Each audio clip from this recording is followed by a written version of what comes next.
Please welcome our dear comrade, Glyn, the National Secretary for Jewish for Palestine. He's been a long supporter for Palestine. Thank you, Glyn.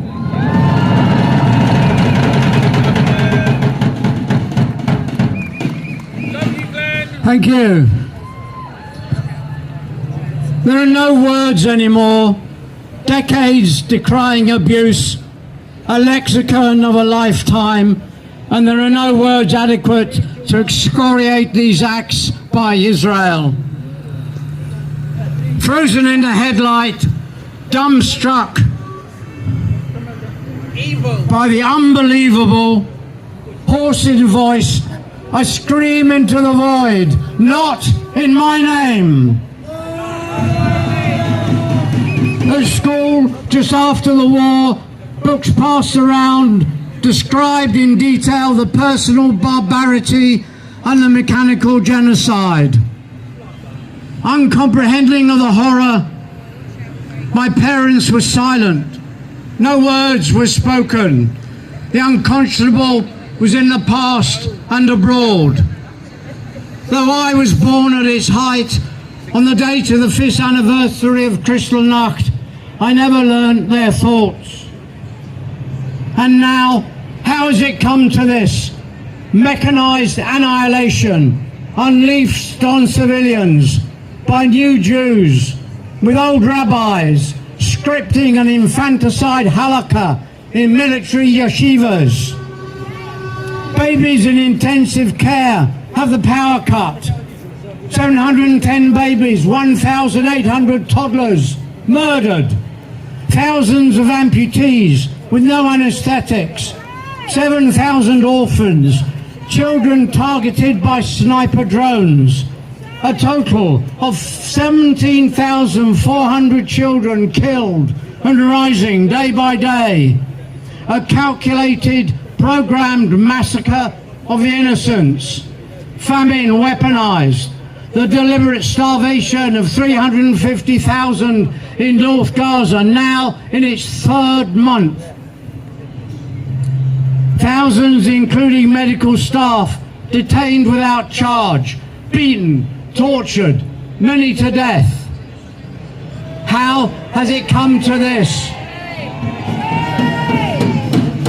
The seeds were sown at its conception by its founding father Herzl. In Judenstadt he wrote, "To clear a country of beasts, we should not take lance or spear, but drive the animals together and throw in a jackknife bomb." Weitz, the head of the Jewish Agency, there is no other way than to transfer the Arabs. Not one village, not one tribe should be left. Ben-Gurion, the first Prime Minister, to the Haganah Army Commander, the cleansing of Palestine remains the prime objective. Weizmann, President of the World Zionist Organization in 1920, there is a fundamental difference in quality between Jew and native. Shmilansky, founder of the Moshav movement in 1914, said, "We must not forget that we are dealing here with a semi-savage people."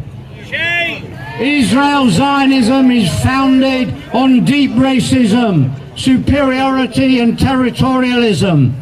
Essential in its construction of Jewish identity is an enemy and a people to be subjugated. But during my youth and Israel's youth, in the 1950s and 60s, it was shrouded by a cloak of socialism and humanism.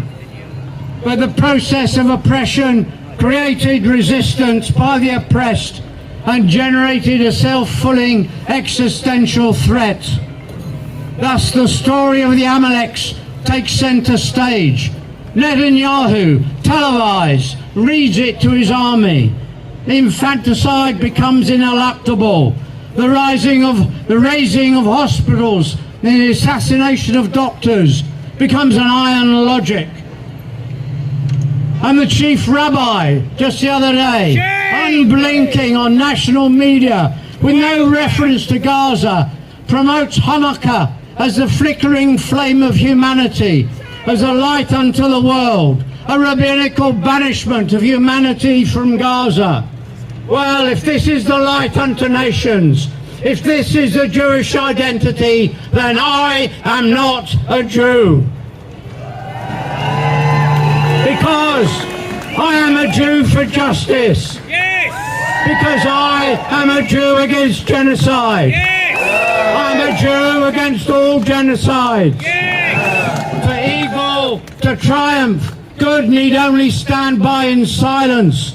So the deafening silence of BBC verifies their own complicity, as do the sealed lips of the human rights lawyer, our Prime Minister. Yeah, October the 7th was a crime against humanity, but to understand it, we must learn from the slave rebellions, particularly from the leading one of Haiti in 1791, where 7,000 white French civilians were murdered, the elderly, the women, the children, the babies. Yeah, it was a crime against humanity, but no one deigns to describe it as an act of terrorism, because it's understood as generated by the brutality of slavery, for which France and Britain bore responsibility. Antonio Guterres, the United Nations Secretary General, said the war on Gaza did not start on October the 7th. It came out of 57 years of the occupation. Add to that the ethnic cleansing of 1948 and 67, the massacre of Deir Yassin and 19 more villages, of Sabra and Shatila and Jenin, and the 17-year blockade and bombardment of Gaza, and the 17 failed peace talks. October the 7th came out of 3/4 of a century of brutal repression, for which Israel, the United States and the UK bear the responsibility. Nelson Mandela famously said that Africans' freedom would not be complete without the freedom of the Palestinians. This is profoundly true for Jews, for a people who oppress another can never themselves be free. Oh Palestine, I am numbed by your indescribable pain. I shake with rage and salute your incredible Samud. I will never surrender, for we are two peoples with one future. We will never be free until you are free from all of the river, from all of the sea. We shall all be free. Solidarity!